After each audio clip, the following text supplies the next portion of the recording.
position. Tu es ma force, mon bouclier. Oui, je sais, je suis plus que vainqueur. Gloire au Seigneur.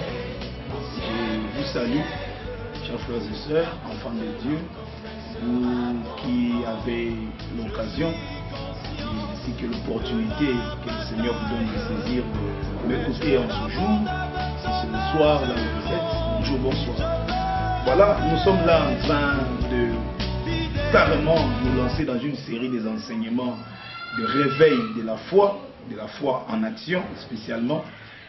Une série d'enseignements qui a pour but de redynamiser votre foi, de remotiver votre personne, de vous encourager et de vous mettre sur les sols propices à votre bénédiction.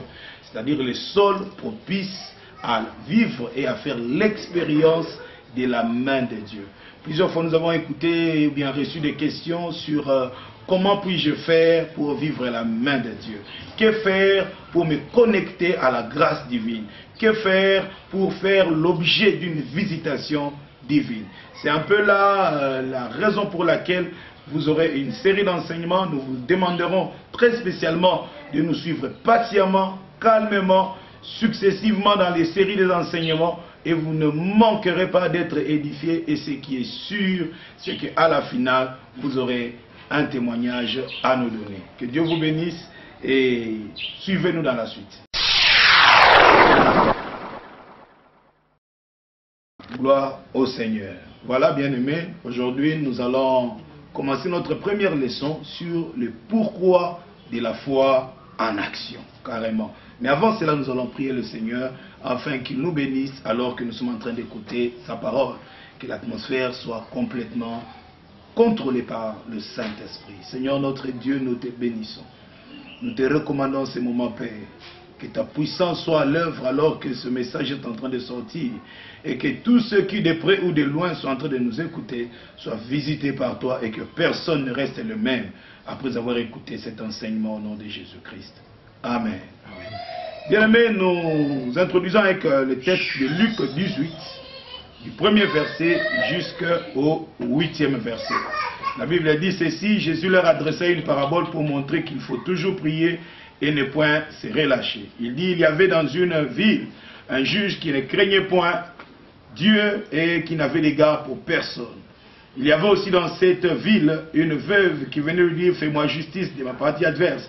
Pendant longtemps il refusa, mais ensuite il dit en lui-même, quoique je ne craigne point Dieu et que je n'ai d'égard pour personne, néanmoins, parce que cette veuve m'importune, je lui ferai justice afin qu'elle ne vienne pas sans cesse me casser la tête. Le Seigneur ajouta, entendez ce que dit le juge inique.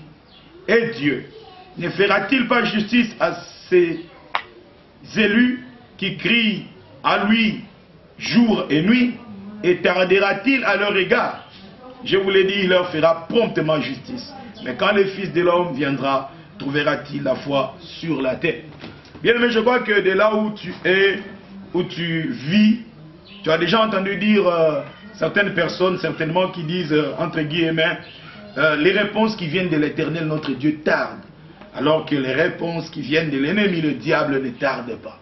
Ça se dit dans certains pays, et spécialement chez nous en Afrique et en RDC. Mais ici, je voudrais, après avoir entendu cette vérité biblique, attirer votre attention sur ce que Jésus-Christ dit.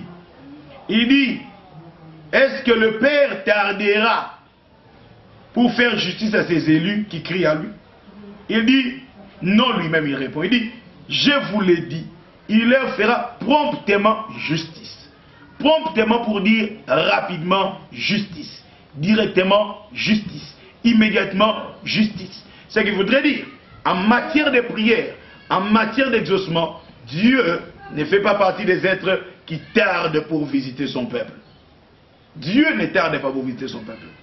Ici, c'est prouvé que Dieu ne tarde pas. Mais la question est claire. Est-ce que quand le Fils de l'homme reviendra, trouvera-t-il la foi sur la terre? La foi, bien-aimé, c'est le moyen par lequel nous nous connectons à Dieu. Dieu est esprit. Il faut que ceux qui s'approchent de Dieu croient que Dieu existe et qu'il est le rémunérateur de ceux qui le cherchent. Cela voudrait dire, dès que tu as à cœur d'aller vers Dieu pour exposer ton problème, pour avoir la solution, tu dois toi-même t'assurer que Dieu existe, premièrement. Deuxièmement, qu'il est le rémunérateur de ceux qui le cherchent. C'est là la foi. La foi, c'est l'affirmation de l'existence de Dieu. La foi, c'est la certitude que Dieu est le rémunérateur de ceux qui le cherchent. Et dans la définition, la Bible de nous dire, la foi est une ferme assurance des choses qu'on espère, une démonstration de celles qu'on ne voit pas. Des choses qu'on espère auprès de qui? Auprès de Dieu. Une démonstration de ce qu'on ne voit pas. Devant qui? Devant Dieu. Voilà pourquoi mon frère, ma soeur, il est important, homme de Dieu, toi qui me suis maintenant mon ami, il faut que nous puissions réveiller la place de la foi. Car tout ce qui contient la main de Dieu ne vient dans la vie de l'homme que par le moyen de la foi. Admettez-le. Amen. Que Dieu vous bénisse. Je dis ceci encore. Tout ce que la main de Dieu contient ne peut venir dans la vie de l'homme que par les moyens de la foi. Nous sommes sauvés par la foi. Nous sommes guéris par la foi. Nous sommes pardonnés par la foi. Nous sommes élevés par la foi. Nous sommes soutenus par la foi. Dieu intervient dans nos vies par la foi. Alléluia. Donc il faut que ta foi, mon ami, ne défaille point. Il faut que ta foi soit solide.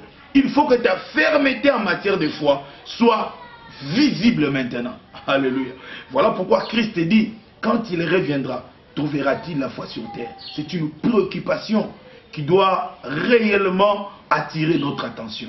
Jésus-Christ dit, trouvera-t-il la foi? Il ne dit pas, est-ce que je trouverai des églises? Certainement, il y aura des églises. Il ne dit pas, est-ce que je trouverai des prédicateurs? Certainement, il y aura des prédicateurs. Mais la préoccupation, c'est, trouverai-je la foi? Ce qui voudrait dire, les enseignements qui ont le but de réveiller la foi risquent de disparaître. Faisons très attention. Pourquoi? Parce que la foi vient de ce qu'on entend, et ce qu'on entend vient de la parole de Dieu.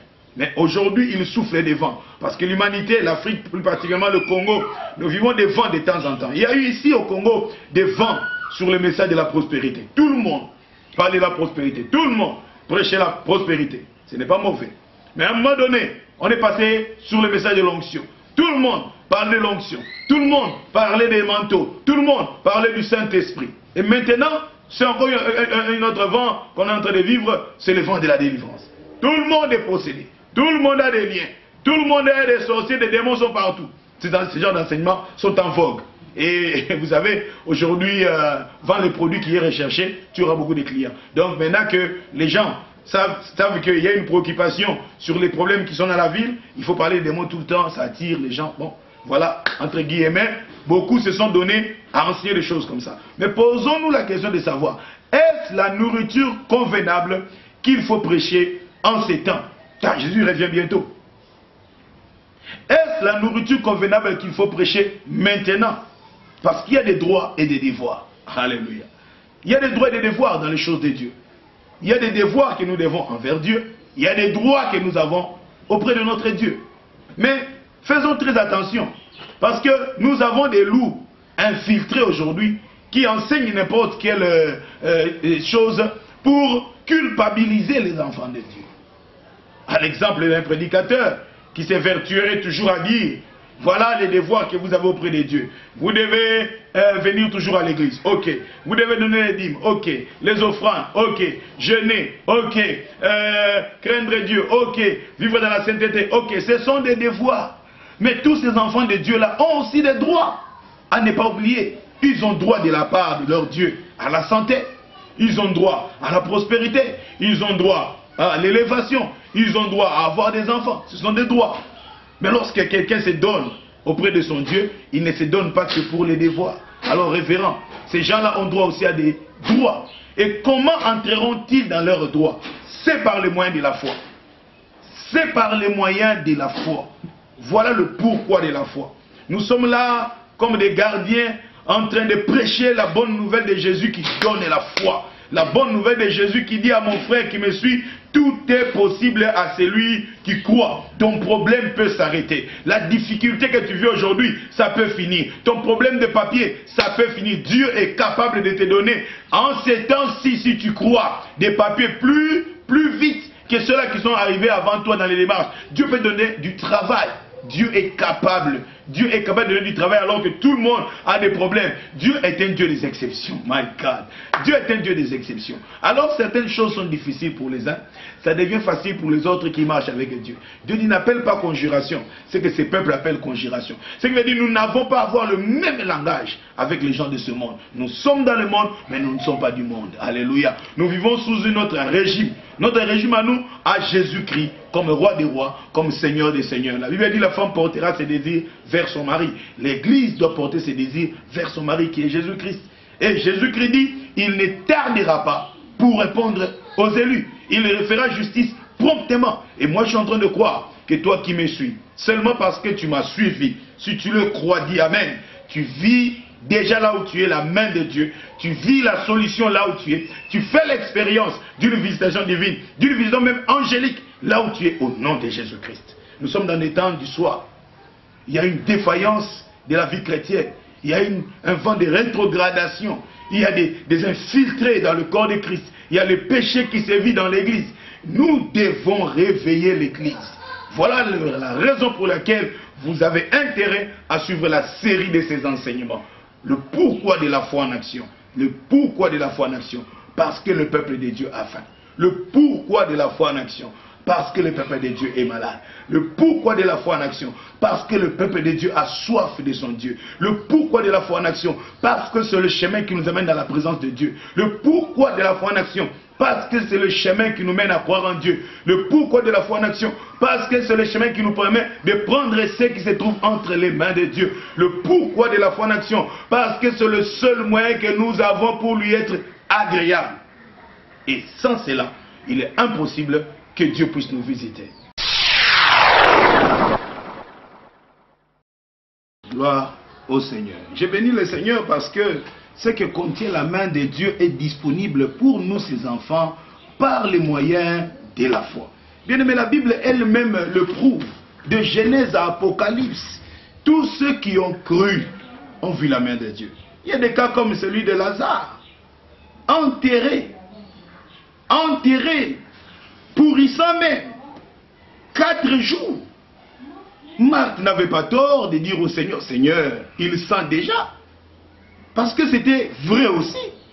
Mais le Seigneur avait envie de nous donner un message, de léguer un message à la postérité des chrétiens que nous sommes, moi et toi, en ces derniers jours.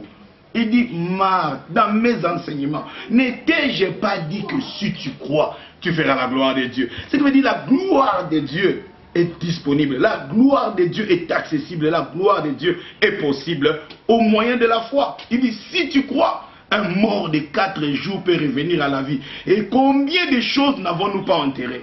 Combien de fiançailles enterrées? Combien d'entreprises enterrées? Combien de relations enterrées? Combien de vies enterrées? Simplement parce qu'ils n'ont pas cru que Dieu était capable de ressusciter cette situation.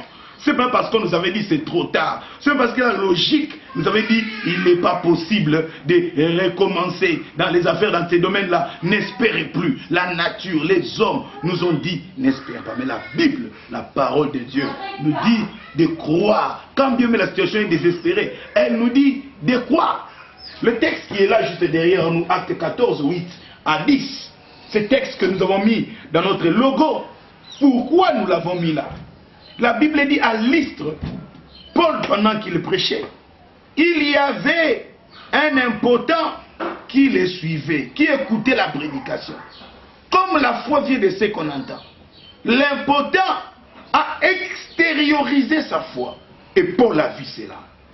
Sa foi était intérieure, mais elle a été extériorisée. Elle est devenue la foi en action. Une fois qu'elle est devenue la foi en action, là, Paul ayant vu cela, et il lui dit, lève-toi. Et le miracle a eu lieu instantanément. La gloire de Dieu s'est manifestée. Ça c'est merveilleux. Dieu a agi immédiatement. Pourquoi? Parce que il y avait manifestation, démonstration de la foi. Église de Jésus-Christ, mon frère, ma soeur, crois en Dieu. Crois en Dieu. Combien ont touché les pans de la robe de Jésus sans vivre le miracle? Mais une femme qui avait un problème depuis 12 ans, Elle a cru que c'était possible, qu'elle puisse seulement toucher le pan de sa robe. Lorsqu'elle a touché, Jésus a dit, quelqu'un m'a touché. Et Pierre de lui dire, mais tout le monde te touche. Il dit, non, non, non, ils m'ont touché par incrédulité. Mais elle m'a touché avec la foi. Touche Jésus avec la foi, mon frère. Touche Jésus avec la foi, ma soeur. Touche Jésus dans une autre dimension. Tu verras, il y a une force qui sortira. Et Jésus lui-même a dit, une force est sortie. Sans connaître c'est parti où. Donc, c'est possible que tu vives la main de Dieu sans que tu ne puisses opérer dans les chemins ordinaires, habituels. C'est possible de prendre les raccourcis de la foi et d'atteindre la solution. La Bible nous dit 4 jeunes gens ont amené leurs frères malades par les toits de la maison.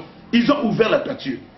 Et Jésus voyant cela, la Bible dit, Jésus voyant leur foi. Mon frère, quelqu'un qui entre par la toiture, Jésus appelle ça la foi. Oui, ça c'est la foi en action. C'est merveilleux. C'est-à-dire quand Jésus voit ça, il dit pas, quelle destruction méchante. Il ne dit pas, pourquoi vous cassez la maison. Jésus ne dit pas, pourquoi vous avez mis la maison détruite. Mais Jésus voit la foi. Il dit, tes péchés sont pardonnés. Sans que la personne ait demandé même pardon. Mais parce qu'il a posé un acte de foi. Et Jésus ajoute encore, qu'est-ce qui est plus aisé de dire? Tes péchés sont pardonnés? Ou lève-toi, prends ton lit, marche. Cela veut dire quoi, mon frère, ma soeur?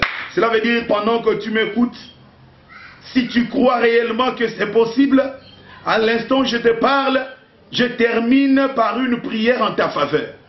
Si tu crois, je voudrais que tu puisses à l'instant même commencer à prier et à dire, je crois à ce que cet homme de Dieu vient de dire, mon miracle est possible, ce que j'avais enterré, ce que j'avais oublié peut revenir à la vie. Je comprends la mission de la foi, je comprends le but de la foi, je comprends maintenant ce que Hébreux 4 dit au verset 2, tous ont entendu la parole, mais cela ne leur fit d'aucune utilité parce qu'ils n'avaient pas cru. Moi je crois et la parole sera d'une très grande utilité pour moi. Et à cause de cela, alors que tu touches là où tu as mal, alors que tu dis ton problème, alors que tu confesses le problème que tu viens en disant c'est la fin de mon problème, alors que tu viens même toucher ton ordinateur en disant je le crois, alors que tu viens déclarer avec moi même dans ton salon, là où tu es dans ton bureau, dans n'importe quel endroit, tu dis je crois à ce que cet homme de Dieu a dit.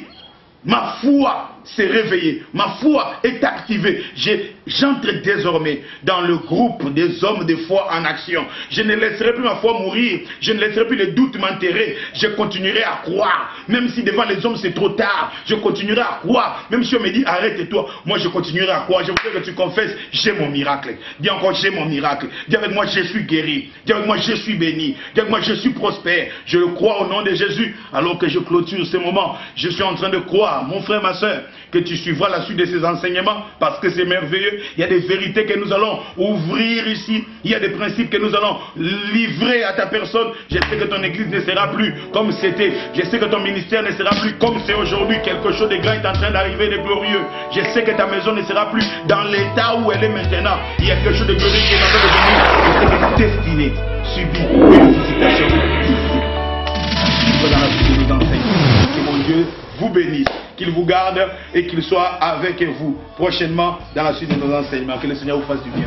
Je triompherai, j'atteindrai mes objectifs. Oui, par toi, j'aurai la victoire. Quelles que soient les oppositions, tu es ma force, mon bouclier. Oui, je sais, je suis plus que vainqueur.